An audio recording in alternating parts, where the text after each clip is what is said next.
સુરતમાંથી અવારનવાર નકલી નોટ ઝડપાઈ જતી હોય છે, ત્યારે આ વખતે ગુજરાતમાં પ્રથમ વખત જ હાઈ ક્વોલિટી જાલી નોટ ઝડપાઈ છે.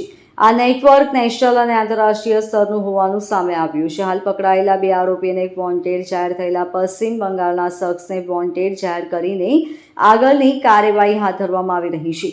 સુરતના પુણાગામ વિસ્તારમાંથી ભારતીય અર્થતંત્રને ખોખલું કરતા ઇન્ટરનેશનલ જાલી નોટ પ્રકરણમાં 2 આરોપીને ઝડપી લેવામાં આવ્યા છે.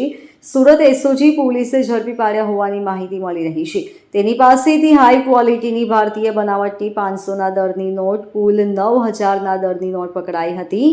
પકડાયેલા આરોપીઓ પૈકી એક આરોપી એનઆઈએ અને એટીએસમાં પણ અગાઉ પકડાઈ ચૂક્યા છે અને 2 કેસમાં વોન્ટેડ પણ રહ્યા છે. પુણા વિસ્તારમાં રહેતો સુરેશ ગુરુજી લાઠી દળિયા ઉર્ફે પટેલ તેના સાગરીત વિજય નરસિંહ ચૌહાણ સાથે પશ્ચિમ બંગાળના માલદા ખાતેથી ભારતીય બનાવટ ચલણી સુરતમાં વેચવા ફરી રહ્યો હતો. વહેલી સવારે સુરેશ ગુરુજી માવજી લાઠી દળિયાના ઘરે દરોડો પાડ્યો હતો.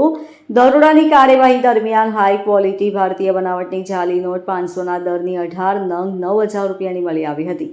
પૂછપરછ દરમિયાન આ નોટ વિજય નરસિંહ ચૌહાણ સાથે પશ્ચિમ બંગાળના માલદા ખાતેથી લાવ્યો હોવાનું જણાવ્યું હતું. પૂછપરછ કરતા સુરેશ ગુરુજી ઉર્ફે ચકોર માવજી લાઠી દળિયા અગાઉ પણ એનઆઈએ અને એટીએસના વિરુદ્ધ જાલી નોટના કેસો કર્યા હતા. 6 જેટલા કેસોમાં ઇન્વોલ્વ હતો. 1.5 વર્ષ પહેલા જેલમાંથી છૂટ્યો હોવાનું પૂછપરછમાં જાણવા મળ્યું હતું. આ સાથે જાલી નોટ પ્રકરણમાં સુરેશ અને વિજય ચૌહાણ પશ્ચિમ બંગાળના માલદા ખાતેથી તાહિર ઉર્ફે કાલિયા રયુદ્દીન શેખને આપ્યા હોવાનું જણાવ્યું હતું. હાલમાં પોલીસે સુરેશ અને વિજયની ધરપકડ કરી વધુ તપાસ હાથ ધરી છે, જ્યારે પશ્ચિમ બંગાળના માલદા શેખને વોન્ટેડ બતાવવામાં આવ્યો છે.